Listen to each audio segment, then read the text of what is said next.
ভগবান শ্রীকৃষ্ণের যে মাধুর্য আর ঐশ্বর্য, এটা মাধুর্য মার্গের কথা।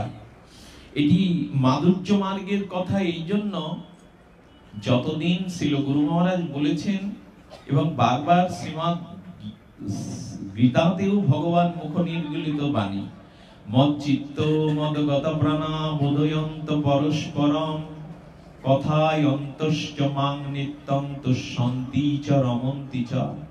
না, পরস্পরে মিলিত হয়ে আমার এই বীর্যবতী গুণগাথা তোমরা কথায় অন্তশ্চ মাং নিত্যং, নিত্য তোমরা হরিকথা শ্রবণ করবে। আচ্ছা, শ্রীনিবাস আচার্য মহাপ্রভুর অব্যবহিতর পরের অংশে এই গৌড়ীয় ভজনের বিজয় পতাকা উড্ডীয়ন করে দাঁড়ে দাঁড়িয়ে মহাপ্রভুর মনোভীষ্ট পুরাণে যে তিনজন অগ্রাধিকারে এই গৌড়ীয় বৈষ্ণব গৌড়ীয় গ্রন্থ প্রচার করেছিলেন, তাদের মধ্যে শ্রীনিবাস আচার্য, নরোত্তম ঠাকুর দাস মহাশয় আর শ্যামানন্দ প্রভু।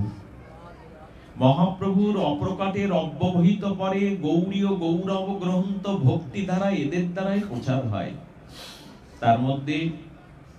তার মধ্যে অন্যতম শ্রীনিবাস আচার্য। শ্রীনিবাস আচার্য বড় ব্যথা নিয়ে, বড় দর্শন তৃষ্ণায় তিনি লীলাচলে গিয়েছিলেন মহাপ্রভুকে একটু দর্শন করবে বলে। খুব ঘটনাটা মন দিয়ে শুনুন।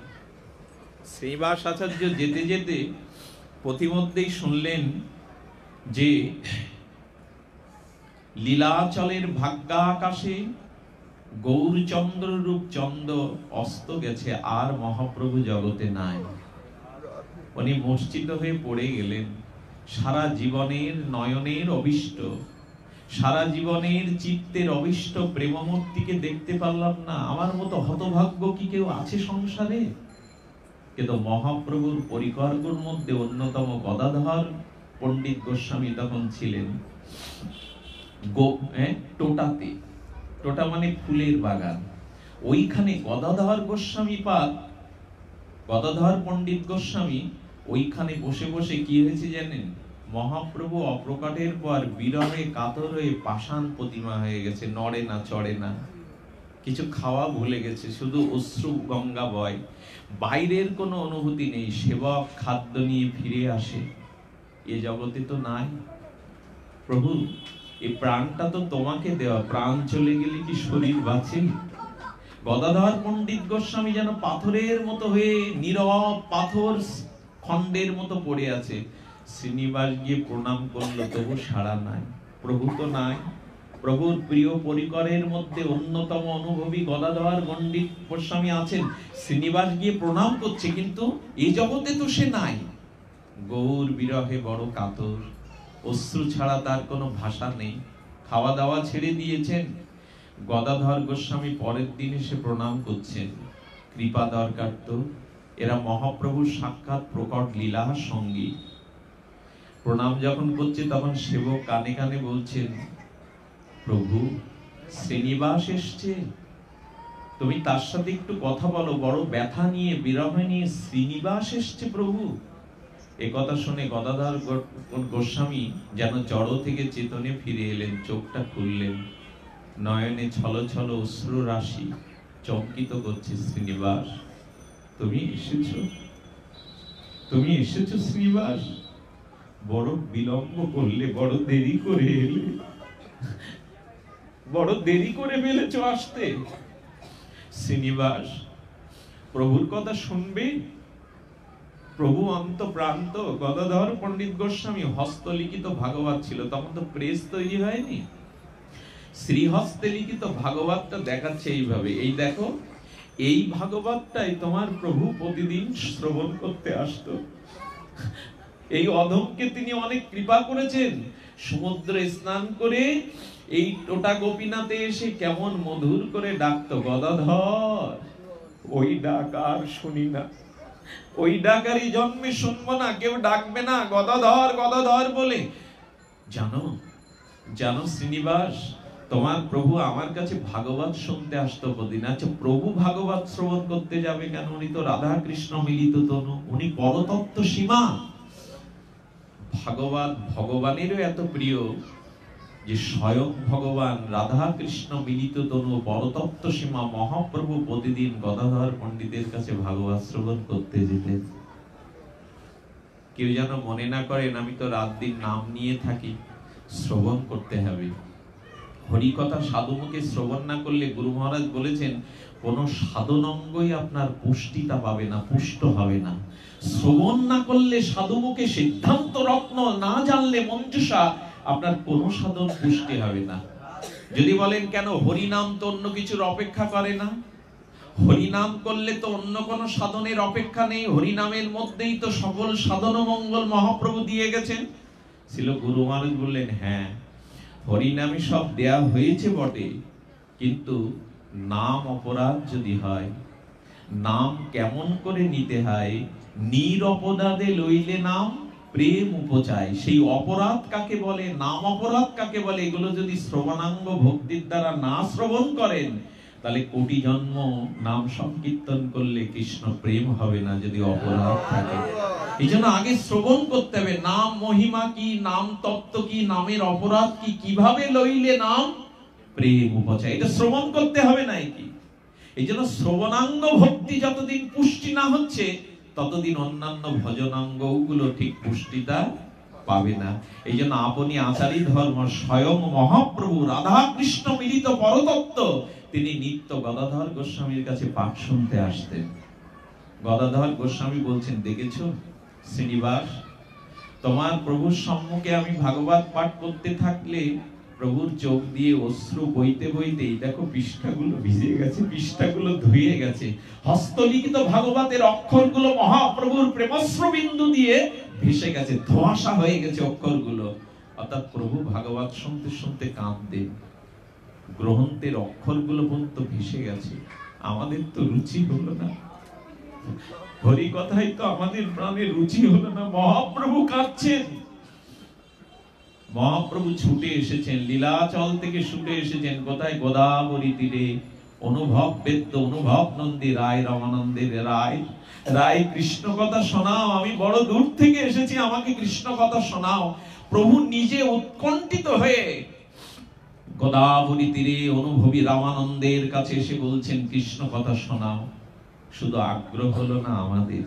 ছিল গুরু মহারাজের একটা ঘটনা মনে পড়ে, তার কথা কেন জানি আপনাদের কাছে আমি আজ বিক্রি হয়ে গেলাম চিরদিনের মতো। আমি যেখানে যাচ্ছি ছিল গুরু মহারাজের প্রাকৃত ছবি হচ্ছে মন্দিরে মন্দিরে। এই দৃশ্য দেখে বড় বড় প্রীত হলাম। অন্তত আমাদের ভাগ্য আসে এমন মহাপুরুষ আর শতাব্দীতে শতাব্দীতে আসে না। ছিল গুরু মহারাজ ছিলেন সাক্ষাৎ রাধারানীর কিঙ্করী। রাধা রস সুধানিধি ভারতবর্ষে আর কোন পাঠকের মুখে এমন করে আমরা রসসিক্ত হতে দেখিনি। বিলাপ কুসুমাঞ্জলি, অনেক পাঠক ভারতবর্ষে আছেন বিদগ্ধ শিরোমণি, কিন্তু বিলাপ কুসুমাঞ্জলি রাধা রস সুধানিধি কারো কণ্ঠে এভাবে ধ্বনিত হয়নি। সৌভাগ্য আপনাদের, বাবার আশীর্বাদ পুষ্ট স্নেহধন্য সর্বশক্তি সমান্বিত কৃপাধন্য ছিল বৈষ্ণবপদ বাবাজি মহারাজ আপনাদের কাছে এসেছেন। সারা পৃথিবীর এই অদ্বিতীয় ভজনানন্দী নির্মল চরিত্র বৈষ্ণবপদ বাবার পাদধূলি, তার হরি কথামৃত এইখানে প্রবাহ হয়েছে। এটা আমাদের পরম সৌভাগ্যের, সৌভাগ্য সূচিত হয়েছে আপনাদের। আমার মনে হয় আপনাদের এই অঞ্চল ভক্তির বাতাসে ভরা, পূর্ব থেকে এই মাটি বড় ভক্তি স্নাত। হ্যাঁ, ডাকে বাহু তুলি, কাঁদে ফুলি ফুলি বিপরীত অঙ্গ। আমার গৌরানা নিধি অদ্বৈতের মাটি এটা। এই মাটিকে স্পর্শ করলেই তার গৌর ভক্তি সম্ভব। এটা অদ্বৈতের আবির্ভাব স্থলী। স্বয়ং মহাবিষ্ণু অবতারে এসে ডাকে বাহু তুলি, কাঁদে ফুলি ফুলি বিপরীত অঙ্গ। কাঁদছেন অদ্বৈত প্রভু, তার মাটি এটা। কি মনে হয় জানেন, এই মাটি যদি মাখতে না পারলাম বঙ্গদেশে জন্মানো বৃথা হয়ে যাবে। শ্রীহট্টের মাটি যদি মাখা না যায়। কারণ কি জানেন, আমাদের শ্রীবাস আচার্য, নারদ অবতার শ্রীবাস আচার্য, তারও পূর্বপুরুষের ধাম ছিল এই শ্রীহট্ট। মহাপ্রভু নবদ্বীপে আবির্ভূত হবেন, তাই এইখানের পাট চুকিয়ে চলে গেছিলেন নবদ্বীপে। তোমাকে দেখব, তোমাকে নিয়েই তো জীবন, তোমাকে নিয়েই তো সকল। তাই নবদ্বীপে ওনারও শ্রীপাঠ আপনাদের শ্রীহট্ট। আমাদের আচার্য প্রভুদের গৌর কুলতিলক শিরোমণি। আমাদের কি মনে হয় জানেন? আমাদের মনে হয় এক সময় গালি শুনতে হতো। আমাদের গালিটা হলো পূর্ববঙ্গের হিন্দুদের একটা গালি দিত গঙ্গার ওপারের মানুষগুলো। যারা গঙ্গার ওই পারে বাস করে তারা পাণ্ডব বর্জিত স্থান, তাদের কোনো স্বীকৃতি নেই। আসো যদি গঙ্গার এপারে এসো। মহাপ্রভু চিন্তা করলেন, না, এই কলঙ্ক আমি রাখবো না। আমি এমন আমার প্রিয় মহাস্তম্ভ, আমার প্রেম ভক্তির স্তম্ভ কৃপার সাগরকে আমি এই বঙ্গদেশে পাঠাবো, যাতে এই গালি আমাদের শুনতে না হয়। আমরা গঙ্গার এপারের মানুষ। আরে পাণ্ডব বর্জিত কি? নামাচার্য হরিদাস ঠাকুর, অদ্বৈত গোসাই, পাণ্ডবরা পর্যন্ত এদের চরণ ধুলি নেওয়ার জন্য অভিষিক্ত হয়। পাণ্ডবরা পর্যন্ত। আমাদের এটা পাণ্ডব বর্জিত নয়। পাণ্ডব বর্জিত স্থানকে গালি দেওয়া হতো। অদ্বৈত আচার্য এলেন, নামাচার্য হরিদাস ঠাকুর এলেন। এই শ্রীহট্ট মহাপ্রভুর পিতৃভূমি, সচিমার গর্ভ সিন্ধু সঞ্চারিত করে তো এই বঙ্গদেশেই প্রভু এসেছিলেন। 5 মাস বয়সেই তো স্বপ্নে নবদ্বীপে গেলেন। এটা মহাপ্রভুর পিতৃভূমি। মহাপ্রভু বললেন, আমি নিজে তোদের কলঙ্ক হারাতে যাব। আমি অদ্বৈতকে এই মাটিতে আনবো, যাতে তোদের কেউ কলঙ্ক না দেয়। তোরা পাণ্ডব বর্জিত, তোরা ভক্তি বর্জিত। এটা কত বড় কৃপা আমাদের উপর মহাপ্রভু। এই মাটির বড় স্নেহ ধন্য, বড় কৃপা ধন্য, ভক্তি স্নাত ধুলি। এই জন্য গদাধর পণ্ডিতের কাছে মহাপ্রভু পাঠ শুনতে যেতেন। ছিল গুরু মহারাজ বসে আছেন ব্রজানন্দ ঘেরায়, সেই চির চেনা মূর্তি। অন্তরে তার রাধারানীর চরণ চিন্তার, বাইরে হরিনাম রস। এক অনন্ত লোকে, চিন্ময় লোকে হারিয়ে গেছেন তার অনুভূতি। এক প্রিয় ভক্ত গিয়ে প্রণাম করছে, বাবা বিকাল 5টায় পাঠ, এখন এসেছিস, এখন 2টো বাজে। বাবা আপনার চরণ দর্শনের জন্য এলাম। আচ্ছা, ব্রজানন্দ ঘেরায় যেখানে বিকাল 5টায় ভাগবতের বিজ্ঞপ্তি, ওখানে কারা এসেছে? বাবা জিজ্ঞাসা করছেন শিষ্যকে, বলছেন, বাবা কারা আসবে? এখন তো ওই ডেকোরেটরের লোকজন এসে সামিয়ানা টানাচ্ছে, মাইক গুলো খাটাচ্ছে, ওরাই তো আগে আসে না বাবা? বিকাল 5টায় হরি কথা বিজ্ঞপ্তি হয়েছে, আগে কারা আসে? যারা ওইগুলো সাজাবে, মাইক গুলো টানাবে, তাই তো? বাবা বলছেন, ও তারা আর কাউকে দেখলি না? হরি কথা ব্রজানন্দ ঘেরায় বিকাল 5টায় বিজ্ঞপ্তি দেওয়ার, দেখলি ডেকোরেটরের লোকজন মাইক সাজাচ্ছে, শব্দগুলো তারা সাজাচ্ছে, আর কাউকে দেখলি না? বলছে, না বাবা, আর কাউকে। বাবা এখন একটু ভাবাবিষ্ট হয়েছেন।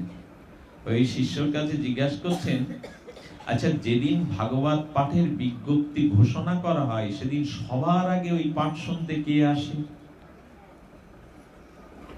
বলে চলেছে, বাবা ডেকোরেটরের লোকজন সাজাতে আসে। বলল, না রে, যার কথা গুণকীর্তন হবে সেই রাধা মাধব সবার আগে সকালে এসে ওখানে দাঁড়িয়ে থাকে।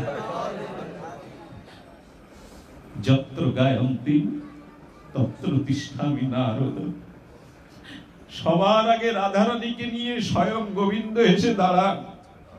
বাবাকে বলা হলো, বাবা দাঁড়ান কেন? বলো, হরি কথাকে সম্মান জানানোর জন্য রাধা মাধব দাঁড়িয়ে দাঁড়িয়ে শোনেন হরি কথা। হরি কথা শ্রবণ ব্যতীত আমাদের শ্রবণাঙ্গ ভক্তি এছাড়া আর কি আছে গো মা? স্বয়ং চৈতন্য মহাপ্রভু, রাধা কৃষ্ণ মিলিত তনু, প্রেমাবতার, প্রেম চৈতন্য তনু, তিনিও ভাগবত শুনতেন। গদাধর গোস্বামী বলছেন, আর কেউ এসে ডাকবে না, গদাধর একটু পাঠ শোনাও। শ্রোতা হয়েছেন মহাপ্রভু। তার চোখের জলে ভাগবতের হস্তলিখিত অক্ষরগুলো ভেসে গেছে। কই আমাদের তো হয় না। হরি কথাতে চিত্ত নির্মল না হলে জানতে হবে না আমাদের অনেক অনেক দোষ আছে। শাস্ত্র কি বলেছেন? ভাগবত বাবার অমৃত অক্ষরে বলছেন, পিবন্তি যে ভগবত আত্মনং সতং কথামৃতং শরণ পুটেষু সম্ভীতম। বাবা ব্রজন্তি তৎচরং শরণোত্তম কম বিষয় বিশুদ্ধ সংশয়ং। আমাদের চিত্তে তো কামনা বাসনা ভরা, আমাদের চিত্ত অনন্ত জন্মের অবিদ্যা, কামনা বাসনা, ভোগ বাসনা প্রবৃত্তিতে ময়লা জমে গেছে।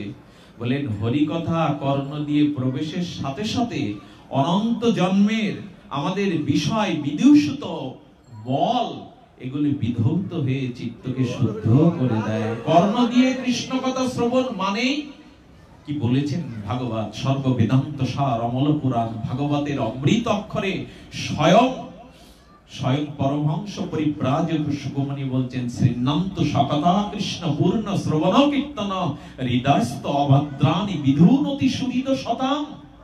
আহা, বলছেন গোবিন্দ আপনাদের বলছেন, এখন এখানে যারা এসেছেন অনুরাগী ভক্তগণ, আপনাদের দিকে স্বয়ং রসরাজ রসিকেন্দ্র মৌলি রসিক শেখর বৃন্দাবনেশ্বর বলছেন, আজ যারা আমার কথা শুনতে তৃষ্ণা ক্ষুধা ঘর ছেড়ে এসেছো এই মাটিতেই মন্দির অঙ্গনে, আমি কথা দিচ্ছি, গোবিন্দ বলছেন সুরিদ, আমি আজ থেকে তোমাদের বন্ধু হয়ে গেলাম। গোবিন্দ বলছেন আজ থেকে তোমার বন্ধু হয়ে গেলাম। বাহ, তোমার কথা শ্রবণ করতে এলে তুমি তার বন্ধু করে নাও। আচ্ছা, আমার বন্ধুতার মধ্যে কপটতা নাই। আমার বন্ধুত্বটা ভাগবতে একবার উলোধ্বনি দিলে হবে মা। বলছেন আমার বন্ধুত্বটা কপটতা পূর্ণ ভরা নয়, নিষ্কপট বন্ধুত্ব। আমি কথা দিলাম আজ থেকে তোমার বন্ধু। গোবিন্দের আরেক নাম কি জানেন? দীনবন্ধু। গোপেশ গোপিকা কান্ত, হ্যাঁ, রাধাকান্ত নমস্তুতে। হে কৃষ্ণ করুণা সিন্ধু। এই দীনবন্ধু শব্দটা আমি অনেকদিন লক্ষ্য করেছি, পরে কি পেলাম জানেন? দিন শব্দের দর্শী দন্তান্ন দিন মানে আজকে যে দিবসটা চলে যাচ্ছে, উদয় অস্তের যে দিন, আর দয় দীর্ঘি দন্তান্ন দিন মানে যেদিন স্ত্রী পুত্র সংসার সব হারা হয়ে কাঙাল হব, ওইটা হলো দয় দীর্ঘি দন্তান্ন দিন। তো দীনবন্ধু কেন? কথাটা আমাকে বড় পীড়া দেয়, এখনো কাঁদায়। অন্ত্যেষ্টিক্রিয়া, সব যাত্রা, মানুষ মারা গেলে যে অন্ত্যেষ্টিক্রিয়ায় শ্মশান ভূমিতে যায়, ওই শ্মশানে একটা মানুষকে চিতায় তুলে অগ্নি দাহ করার পরে দেখবেন সব শেষে একটা মাটির কলসিতে জল ভরে ওই চারটি বেদি, খুঁটির বেদির চারটি খুঁটির মাঝখানে বেদির মধ্যস্থানে স্থাপিত করা হয় কিনা? এরপরে তার পুত্র পরিজন সজ্জনকে বলা হয় পেছন দিক দিয়ে কুড়াল দিয়ে কলসিটা ভেঙে দাও, বলে কিনা? এবং এর পরের কথাটা খুব মার্মিক। এর পরের কথাটা যারা বিজ্ঞজন গুরুজন বলে, ওদিকে কেউ ফিরে তাকিও না, এবার গৃহে প্রত্যাগমন করো, ওদিকে কেউ ফিরে। আমি ফিরে তাকাই, আমি ভাঙা কলসিটার দিকে চেয়েছি। আমার সংবেদ্য অনুভূতি কি বলে জানেন? ওই চারটি খুঁটি হলো সংসারের প্রতীক, ধর্ম অর্থ কাম আর মোক্ষ। ওই কলসি তৈরি করতে যে পাঁচটা উপাদান লেগেছে, আমার দেহ ভাণ্ডটা ওই পাঁচটা দিয়ে গড়া, জল মাটি আগ। কুমোর কি করে? মাটি আনে কলসি তৈরি করতে, জল মিশ্রণ করে নির্মল করবার জন্য, হস্তশিল্প দ্বারা ওই ঘরটা তৈরি করে বাতাসে শুকাতে দেয়, রোদ্দুরে শুকায়, তারপর আগুনে পোড়ায়, তার মধ্যে একটা ঘটাকাশ তৈরি হয়, শূন্য স্থান। ওই পাঁচটা উপাদান দিয়ে আমাদের ওই দেহ ঘর তৈরি। আর জলটা হলো জীবনের প্রথম উপাদান, জল হলো জীবন। অর্থাৎ ধর্মত্ব কামক্ষ সংসারের মাঝখানে আত্মা অবস্থিত আমার দেহটা ছিল। পেছন দিয়ে ভেঙে দেয় কেন জানেন? মৃত্যুটা কোনোদিন সামনে জানিয়ে আসবে না, দিন তারিখ জানিয়ে আসবে না। ওই কুড়লটা হলো কালের প্রতীক, মৃত্যুর প্রতীক। কলসিটা ভেঙে দিলে জলটা যেমন ঝরে গিয়ে ভাঙা কলসিটা পড়ে থাকে, আত্মাটা যেদিন চলে যাবে এই মরা দেহটা পড়ে থাকবে, চিন্ময় আত্মা তো চলে যাবে, তার কর্ম অনুযায়ী কোন স্তরে চলে যাবে। এবার বলা হয় কেউ ফিরে তাকিও না। এই দীনবন্ধু শব্দটা আমার তখন মনে পড়ে। গোবিন্দ তখন হাত বাড়িয়ে বলবে, আয়, আজ আমি ছাড়া তোর কোনো বন্ধু নেই। ওই দেখ সবাই মুখ ফিরিয়ে বলছে, ওদিকে কেউ চেও না। সোনাগুলো ব্যাংকে আলমারিতে, টাকাগুলো গচ্ছিত হয়েছে, স্ত্রী এসেছিল রাস্তা পর্যন্ত ফিরে গেছে, বন্ধু বান্ধব সজ্জন কলসিটা ভেঙে দিয়ে বলছে আর কেউ তাকিও না, আমার তো আর কোনো বান্ধব নাই, গোবিন্দ তখন বলছেন, আমি দীনবন্ধু হয়ে হাত বাড়িয়েছি, আয় কাঙাল, আজ তুই আমার কাছে আয়, ঘরের ছেলে ঘরে আয়, অনেক ভূতের বোঝা বয়েছিস, অনেক ব্যাগার খেটেছিস, আয় ঘরের ছেলে ঘরে আয়। এই হলো দীনবন্ধু। সব হারা হয়ে যেদিন সবাই মুখ ফিরিয়ে নেবে, তিনিই কেবল হাত বাড়িয়ে বলবেন, আয়, আমি ছাড়া তোর দিনের বন্ধু কেউ নেই। সবাই মুখ ফিরিয়ে নেয় তো, তার কথা শুনবেন না, তার কোনো গান গাইব না আমরা। এই হলো দীনবন্ধু, যার কেহ নাই তুমি আছো তার। এই একটা কথা হরিদাস ঠাকুরকে পথে নামিয়েছিল, যার কেহ নাই তুমি আছো তার। আপনকে চিনতে পারিনি আমরা, আমাদের কোথায় ভুল হয়ে যাচ্ছে জীবনে। এই জন্য গোবিন্দ বলছেন, আমার কথা তোমরা যারা শুনতে আসছো, সুরিদ সাদাম, আজ থেকে আমি তোমাদের বন্ধু হলাম। একটু প্রশ্ন করি যদি আমরা, প্রভু তোমার কথা শুনতে এলে সে তোমার বন্ধু হয় কি করে? গোবিন্দ বলছেন, আচ্ছা, যার সাথে যার আপনাদের বিরাগ ভাজনতা আছে, আমার প্রতি যদি আপনাদের কোনো রাগারাগি থাকে, কোনো দ্বন্দ্ব থাকে, তা আমি কথা বললে আপনারা বসে শুনবেন? যার সাথে যার দ্বন্দ্ব আছে, বিরাগ ভাজন আছে, শুনবেন? বরঞ্চ সে কথা বললে অন্য পথ এড়িয়ে যাবেন। গোবিন্দ বলছেন, আমায় ভালো যদি না বাসতে, ক্ষুধা তৃষ্ণা ছেড়ে আমার কথা শুনতে আসতে তোমরা? আমায় ভালোবাসো বলে তো আমার কথা শুনতে এসছো। তো যে আমাকে একটু ভালোবাসা দেয়, আমি তাকে চিরদিন আমার করে নেই। আমার ধর্ম হলো আমি তাকে আমার করে নেই। আপনারা ভালো না বাসলে তার কথা শুনতে আসতেন না। যে যাকে ভালো না বাসে তার কথা সে শোনে না। গোবিন্দ বলছেন, আচ্ছা তুমি বন্ধু হয়ে কি করবে? সিন্নান্ত সকতা কৃষ্ণ পূর্ণ শ্রবণ কীর্তন। এই জন্য পূর্ণ শ্রবণ কীর্তন বলা হয়েছে, এর থেকে বড় সাধনা নাই। তো গোবিন্দ বলছেন, আমি কৃষ্ণ কথারূপ, অর্থাৎ কৃষ্ণ কথাই তো কৃষ্ণ, অভিন্ন আত্মানমিন নাম চিন্তামণি কৃষ্ণ চৈতন্য বিগ্রহ পূর্ণ শুদ্ধ নিত্য মুক্ত অভিন্ন আত্মানমিন। নামার নামই হরি, কথার হরি, কৃষ্ণ কথার কৃষ্ণ এক। যদি কৃষ্ণ কথাই কৃষ্ণ হবে, আমাদের কান দিয়ে এখন প্রবেশ করছে কি? কৃষ্ণ। আর কৃষ্ণ কথা যদি অভিন্ন হবে, কৃষ্ণ নাম, কৃষ্ণ গুণাগুণ আর কৃষ্ণ সবই যদি চিদানন্দময় অভিন্ন হবে, আমাদের কর্ণ দুয়ার দিয়ে এখন ঢুকছে কে? কৃষ্ণই ঢুকছে। যদি কৃষ্ণ কথাই কৃষ্ণ হয়, কৃষ্ণ বলছেন, ওই তো বন্ধু বন্ধুর বাড়ি যায়, আমার কথা শুনতে এসছো, আমি বন্ধু করে নিলাম, তাই তোমার কর্ণ দিয়ে আমি তোমার হৃদয়ে যাচ্ছি। আমার জায়গা তো হৃদয় অর্জুন তিষ্ঠতি, হৃদয়ে যাচ্ছি। আচ্ছা, গোবিন্দ হৃদয়ে এসে কি করে মা? আপনার কর্ণ দিয়ে কিন্তু এখন গোবিন্দই প্রবেশ করছে। বলে কর্ণ দিয়ে প্রবেশ করে কি করে? গোবিন্দ বলছেন, ও হৃদয়ে আমি প্রবেশ করে দেখি, ও হৃদয় ঘরটা না অনেক জন্মের পাপ অপরাধের আবর্জনায় ভরা। বাবা দৃষ্টান্ত দিয়েছেন, তার অনুভব বেদ্য মহা অনুভূতিতে বলছেন, তখন যদি গোবিন্দকে বলে, আমার হৃদয়ে ময়লা আবর্জনা পাপ মল অপরাধাদি আছে, তো তুমি তো এখানে বসতে পারবে না, উচ্ছিষ্ট জায়গা, তুমি চলে যাও গোবিন্দ। গোবিন্দ বলছেন কি, বন্ধু বন্ধুর বাড়ি গিয়ে যদি দেখে ঘরে ধুলোবালি অগোছালো, বন্ধু কি ফিরে যায়? বন্ধু নিজে ঘরগুলো গুছিয়ে ঝাড়ু দিয়ে বসে বলে, বন্ধুর ঘর আমারও ঘর। গোবিন্দ বলছেন, আমি তোমার হৃদয়ে গিয়ে দেখি অনেক আবর্জনা মলাদি অপরাধ আদি দোষ আছে, আমি ঝাড়ুদার হয়ে ঝাড়ু দিয়ে ওখানেই বসে পড়ি, আমি ঝাড়ুদার হয়ে ঝাড়ু দিয়ে দিই। কৃষ্ণ কথা শ্রবণের কি মহিমা গো!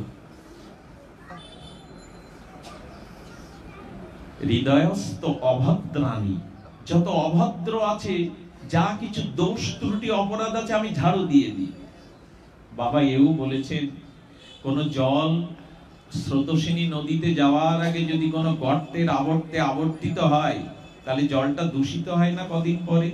যে জলটা সমুদ্রের মূল স্রোতে মিশতে পারলো না, গর্তের মধ্যে আটকে গেল, তা পাতা পড়ে, ধুলা পড়ে, মলিন হয় কিনা? কিন্তু যদি বৃষ্টি হয়, বৃষ্টির স্রোতের জলটাই গর্তকে, গর্তের যে দূষিত জল স্ফীত আকারে তুলে দেয়, আবার ছুটতে থাকে নদীর দিকে।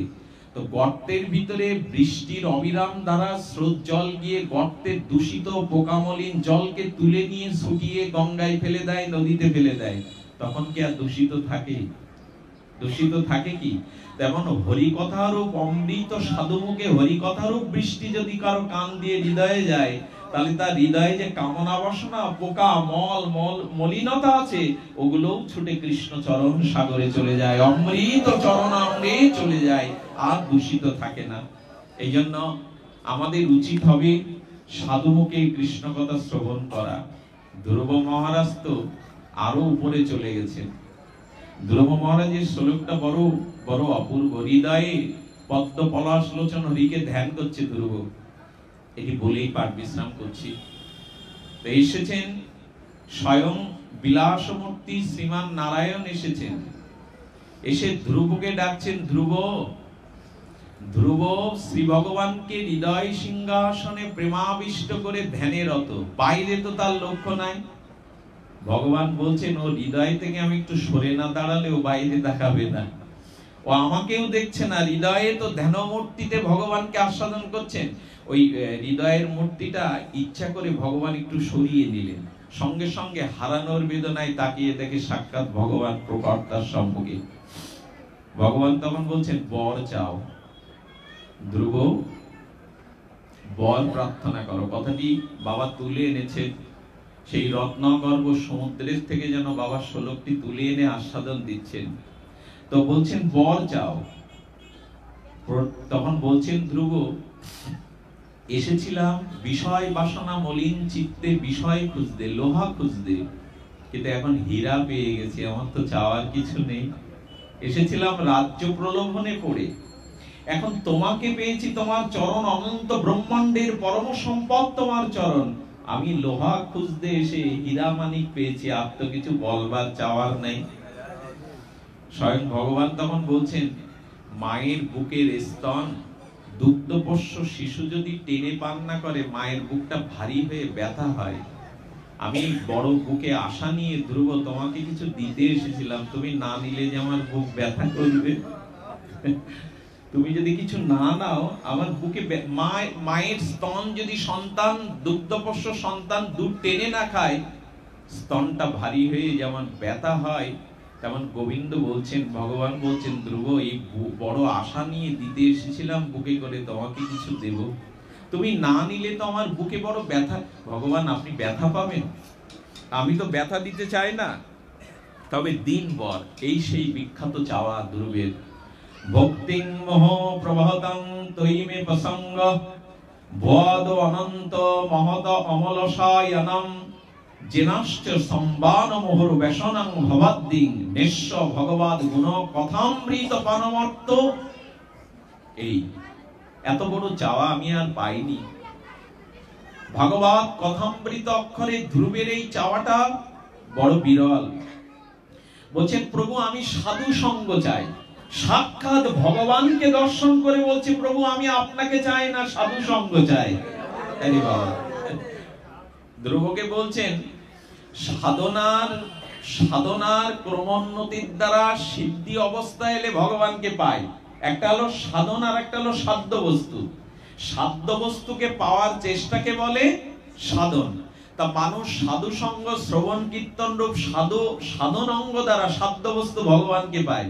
তা তুমি এখন সাধ্য বস্তু পেয়ে আবার নিচের ক্লাসে যেতে চাইছো কেন? সাধু সঙ্গ যেতে চাইছো কেন? আমাকে তো পেয়ে গেছো তুমি।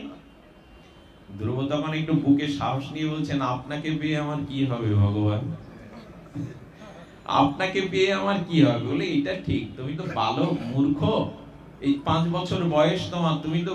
বলে প্রভু ঠিকই বলেছেন, আমি বালক বলেই বলছি আপনাকে পেয়ে আমার কি হবে। বলে কেন ধ্রুব? বলছেন প্রভু কোন শিশুর কাছে যার দাঁত ওঠেনি, কোন শিশুর কাছে যদি এক খণ্ড ইক্ষুদণ্ড দেওয়া হয়, আখ দেওয়া হয়, রসালো আখের খণ্ড, তো শিশু কি রস নিষ্কাশন করে? দাঁত তো ওঠেনি, কোমল বদন, তো সে কি রস নিষ্কাশন করে রসাস্বাদনে সক্ষম? বলেন ভগবান তুমি হলো ইক্ষুদণ্ডের মতো, রসের মতো, কিন্তু আমার জ্ঞান যোগ ওই নাই যে তোমাকে নিঃশাসন করে আমি রস পান করব। তবে কি জানো, ওই রস পান করা যেতে পারে যদি কোনো মহৎ ব্যক্তি ওই ইক্ষুদণ্ডটা পেষণ করে, যন্ত্র দ্বারা পেষণ করে তরল রসটা, আস্বাদ্য রসটাকে ও পাত্রে করে মুখে তুলে দেয়, তখন তার রসপানে আর বাধা থাকে না। তো তোমাকে পাওয়াটা ইক্ষুদণ্ডের মতো পাওয়া, আর আমি ভক্তি মোহ প্রভতাং তৈমে প্রসঙ্গ।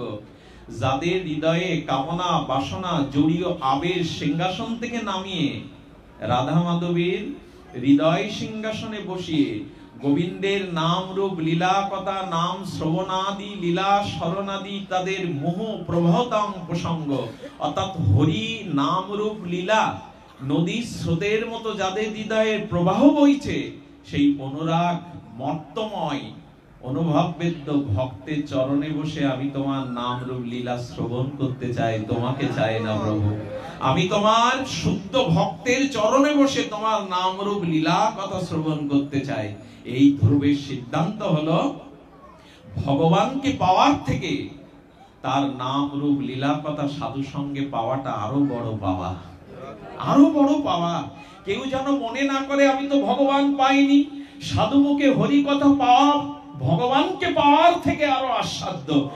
প্রেম না থাকলে হৃদয়ে সামনে কৃষ্ণকে দেখেও আপনার আস্বাদন দুর্যোধনের হয়নি, কংসের হয়নি। প্রেম থাকতে হবে তবে আস্বাদন হবে। আর হরি কথা প্রেমও দেবে, হরিকেও দিয়ে দেবে একসাথে। এই জন্য হরি কথার এত মহিমা। তোমার অন্তরঙ্গ ভক্তের মুখে আমি হরি কথা শুনতে চাই। আচ্ছা ধ্রুব, তুমি মুক্তি চাও না? বলে প্রভু আমি মুক্তি চাইবো কেন? হরি কথা শ্রবণে যদি মত্ত থাকি মুক্তি আমার পেছনে ছুটবে।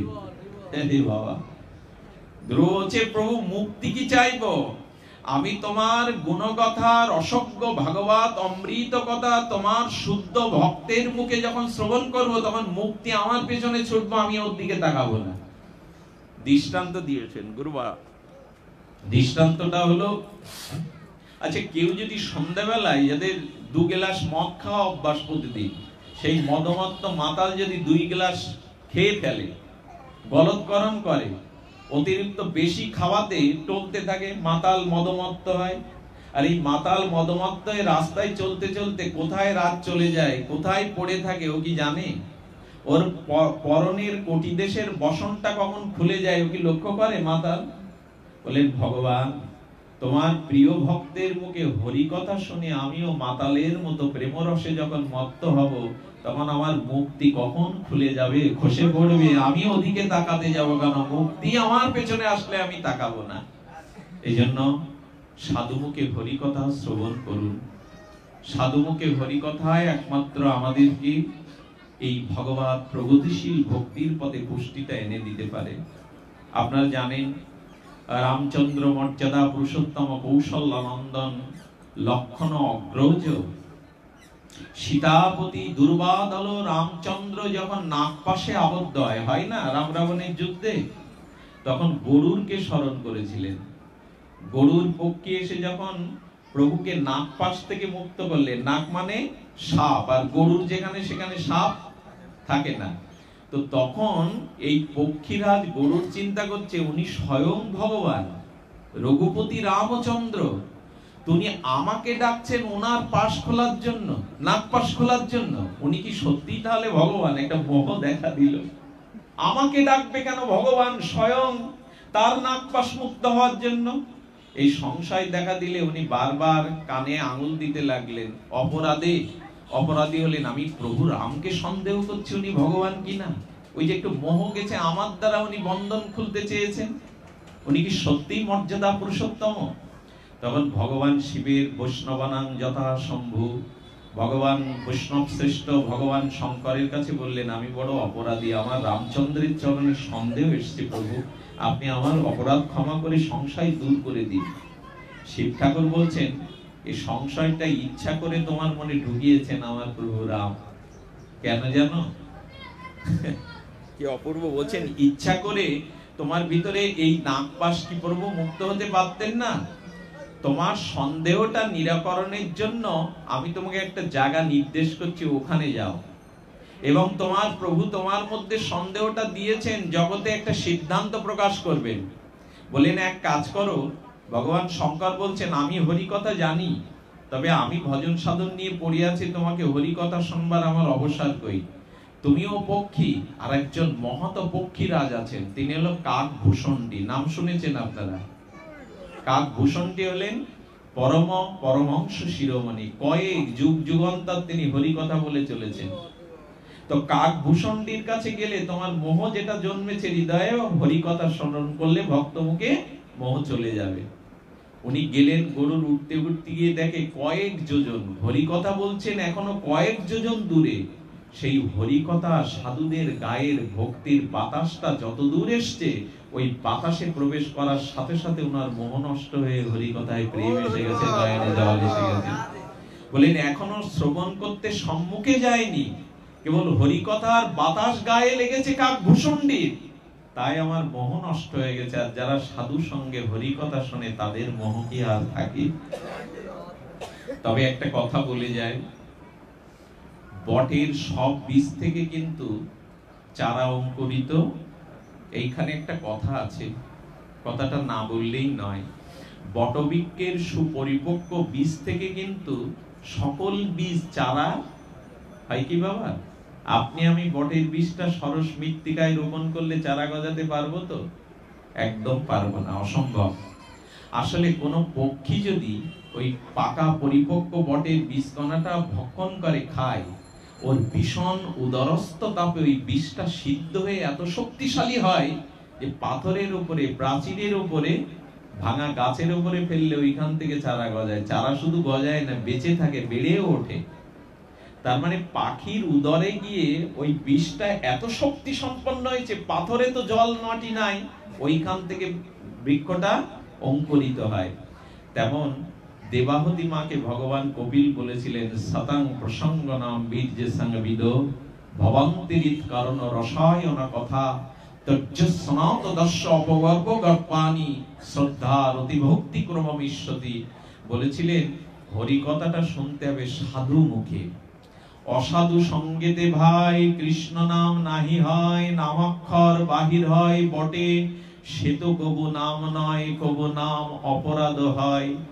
যিনি বাণিজ্যিক ভিত্তিতে ভাগবত পাঠ করেন, 40,000 না দিলে আমি যাব না, যিনি নিজে আচরণ করেন না, যিনি শুদ্ধ পরম্পরার ধারায়, তার ধারা বাহিকতায় শুদ্ধ ভজন করেন না, শুধুমাত্র কোন জন্মের কোন সুকৃতিতে একটু পাণ্ডিত্য আছে, একটু মুখস্থ শক্তি আছে, শ্রোতাদের বসিয়ে আবেশ করতে পারে, বলেন ভজনানন্দী না হলে, নির্মল চরিত্র না হলে, শুদ্ধ সাধু হৃদয় না হলে তার মুখ নির্গলিত কথা অন্যকে ক্রিয়া করবে না। শুনতে ভালো লাগবে বটে, কিন্তু ভক্তি পথের, প্রগতির পথে তার পরিবর্তন সম্ভব না। তাই বলেছেন শতাং প্রসঙ্গ নাম, হে মা তুমি সাধু মুখে হরি কথা শোনো। যারা ভজন করে, যারা গোবিন্দের প্রিয় ভক্ত, সেই নিষ্কিঞ্চন নির্মল চরিত্র ভজনানন্দী সাধুর মুখের এক একটা হরি কথা এতটা বীর্যবতী হয়, ওই পাখির উদরস্থ বীজ সিদ্ধ হওয়ার মতো, যেখানে পড়বে ওখানেই ভক্তি বৃক্ষ অঙ্কুরিত হয়ে যাবে, অঙ্কুরিত হয়ে যাবে। আর নয়,